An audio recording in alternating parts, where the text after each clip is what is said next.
অন্নপূর্ণা কিচেনের তরফ থেকে আমি গৌরী চলে এসেছি বন্ধুরা নতুন একটি রেসিপি নিয়ে।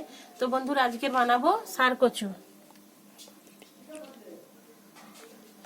তো তো বন্ধুরা সার কচু আর এই দেখুন বন্ধুরা চিংড়ি মাছ আমি কেটে বেছে ধুয়ে রেখেছি আর সার কচুটা কেটে ধুয়ে রেখেছি বন্ধুরা।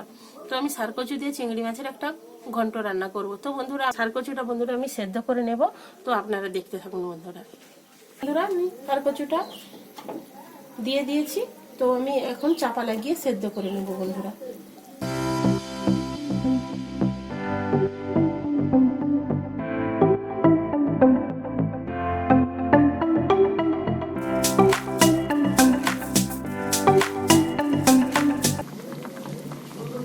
তো বন্ধুরা সার কচুটা সেদ্ধ হয়ে গেছে, তো আমি এখন ঢেলে নেব বন্ধুরা।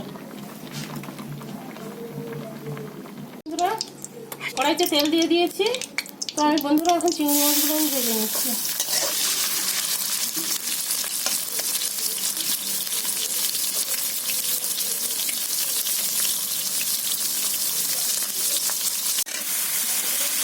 তো বন্ধুরা চিংড়ি মাছটা ভালো হয়ে গেছে, আমি তুলে নিচ্ছি।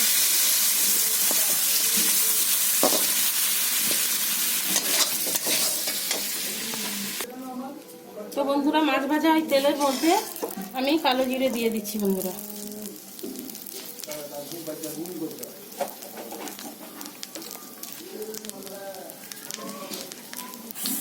তো বন্ধুরা সেটা কাঁচা লঙ্কা দিয়ে দিচ্ছি।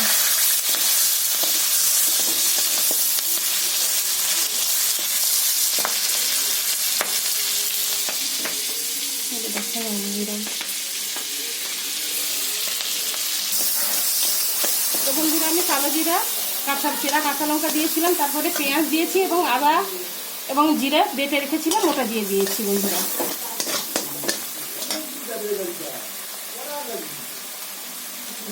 তো সার কচুটা আমি এখন দিয়ে দিচ্ছি বন্ধুরা। মশলা কষানো হয়ে গেছে।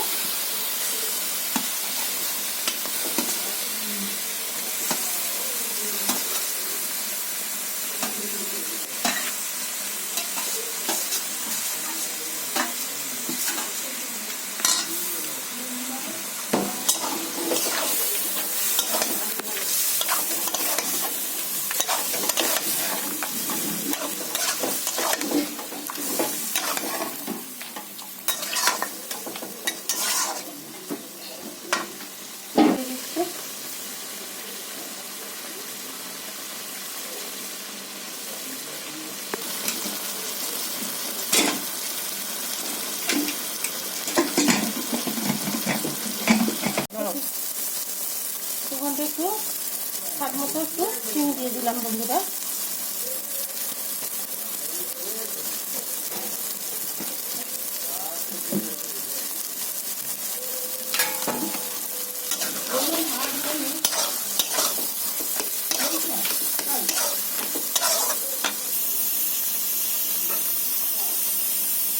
তো বন্ধুরা ভেজে রাখা চিংড়ি মাছটা দিয়ে দিচ্ছি।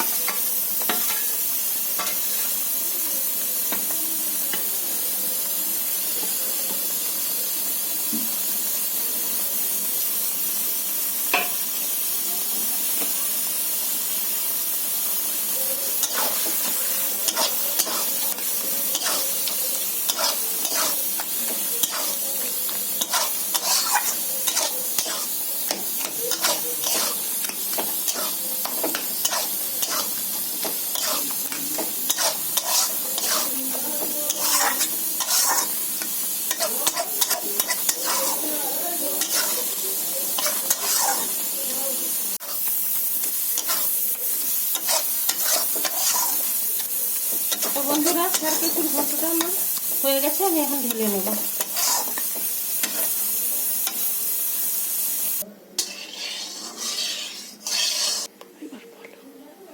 তো বন্ধুরা সার কচুর ঘন্টটা আমার রান্না হয়ে গেছে, তো আমি এখন খেয়ে দেখবো কেমন হয়েছে বন্ধুরা। তো আপনারা দেখতে থাকুন বন্ধুরা।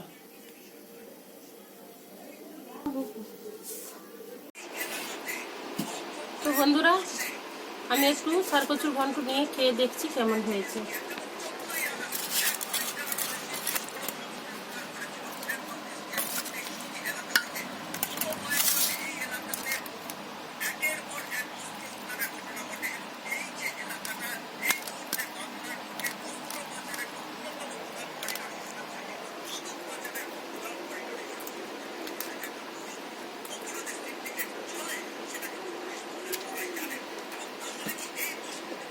বন্ধুরা দুর্দান্ত হয়েছে বন্ধুরা,